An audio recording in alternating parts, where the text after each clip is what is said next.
Welcome back to Finweek Money Matters. We are now talking all things technology, opportunities and challenges in this particular sector. And to help me unpack all these opportunities and to make sense of all the challenges, I'm joined at the desk by Dobek Peter. He's Managing Director at Africa Analysis, and Finweek journalist Yana Jacobs. Thank you so much, guys, for making the time to join us. I want to start off with the use of broadband internet, Dobek, because we always talk about infrastructure as the key enabler of what can be done and what can't be done. And maybe you can put South Africa into context for us. How many people have access to broadband in South Africa, and how does that compare with the international market? So we're probably looking overall at approximately maybe 40% of the addressable market, so the people who can use broadband probably using it, and that can be broken down into people who have direct access, so they have devices that they use, their own devices, and in most instances mobile. And then we have others who have access to those facilities but not necessarily their own. So for instance, at work, at school environment, or things such as coffee shops with internet or internet coffee shops, that sort of thing. If we look at South Africa, we probably not quite in the middle between the extreme haves and the extreme have-nots. We're probably a bit lower down than that. So most of the developed markets have very high broadband penetration levels, and it's also because it's readily available and inexpensive in the context of disposable income levels or cost of living. On the other hand, we have a lot of developing emerging markets that have quite low broadband penetration levels. If we look at our neighborhood, let's say, in Africa and in Southern Africa, then we compare quite good. We're one of the better countries in Africa with access to broadband and the use of broadband. But having said that, we've got, for instance, approximately close to 30 million smartphones now, but not quite, maybe 27, 28 million, but perhaps only about 20 million that actually utilize data, which means there is a relatively large percent of people who potentially have access to broadband that don't use it for various reasons. So that's quite interesting, because we're not doing too well on access, but better than other African markets maybe.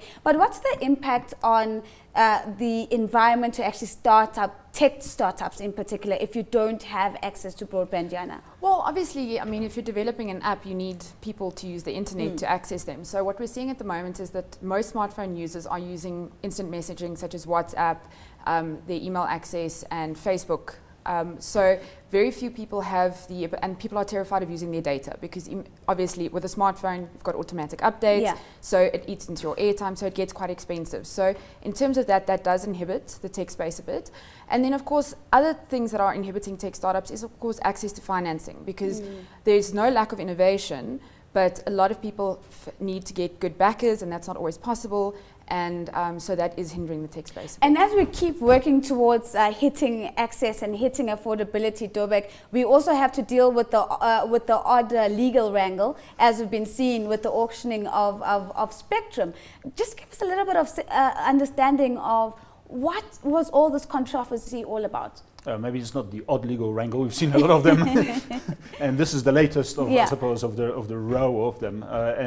Effectively, there's a bit of a disconnect between ICASA, which is the market regulator for telecommunications and broadcasting, and the government through the Department of Telecoms and Postal Services, and also Department of Communications. In this instance, Department of Telecoms and Postal Services feels that it needs to produce what's called a policy paper to guide ICASA, the market regulator, on how the spectrum should be distributed between those who will use that spectrum, the operators, and build future networks, mobile broadband networks, continue building them.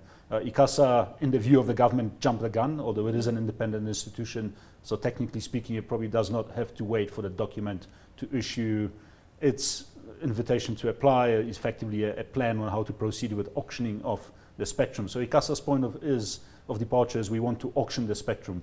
We want the government to make some money out of it, let's say umpteen billion rands through the process. And large operators buy most of that spectrum, but some was held in reserve, probably for a wholesale network to enable a range of other service providers to be able to provide services as well. The government feels a different process needs to be followed in all likelihood in order to make it fair and equitable in distribution of that spectrum. How important is this wrangle in light of future regulations in the space? Well, it's critical if we look at from a broadband availability perspective, it's critical because we're already about 5 years behind our self-imposed timeline of making this particular spectrum available. It's going to add, drag things out and add more time into the timeline. So we'll just be falling behind in making broadband more available, more readily available, and growing our social and economic fabric. So that's a little bit about the future. Let's take a look back. You've recently attended, I think it was the MTN Business App Awards. And maybe just, if that is the best of the best that we have being honored in South Africa, where do you think the most meaningful opportunities lie for entrepreneurs who want to play in the app space in particular? I think we have to differentiate between wanting to go global, and that's very difficult for apps in South Africa at the moment because we come from a small customer base. But locally, we've got good problem-solving skills that we can address, and that's what I saw across the board with the apps that did well. They're addressing certain needs in the economy. So the app that won was Domestly, which provides cleaning services to clients, much like Uber does taxi drivers to clients. But what's wonderful about this app is it's a two-way street. So although the cleaners get vetted, so do clients. It's created 600 sustainable jobs in 6 months for previously unemployed workers. And it's this kind of innovation that's going to drive us forward. Education apps, and of course then also there was another app, Ikorka, which is focused on creating mobile payment systems easily for small businesses. A final word, Dobek, I just want to get a sense of what you think needs to be done in the regulatory space, just in case the ministry position opens up and you're able to fill it. What do you think needs to be done in South Africa? I'm submitting my CV now. There is room for regulatory intervention, and some of these things are regulation of the wholesale price of services, for instance, in order to make it easier for retailers to come in and use infrastructure to be able to offer a range of niche services, for instance. Another one is in the media space as well. So we can take cues from what's been happening in places such as European Union, but also in some of the African markets in terms of creating a more enabled environment for not only for development of infrastructure, but also then using that as an enablement to create apps, to create jobs at the end of the day in the not only the IT space but throughout.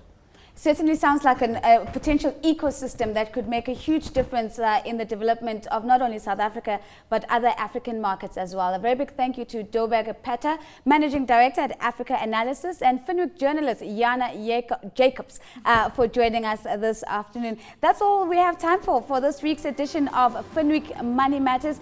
You can get your copy on shelves now. We'll see you same time next week, and don't forget to watch Business This Week at 6 p.m. where I'll be joining you with David Williams. I'll see you then.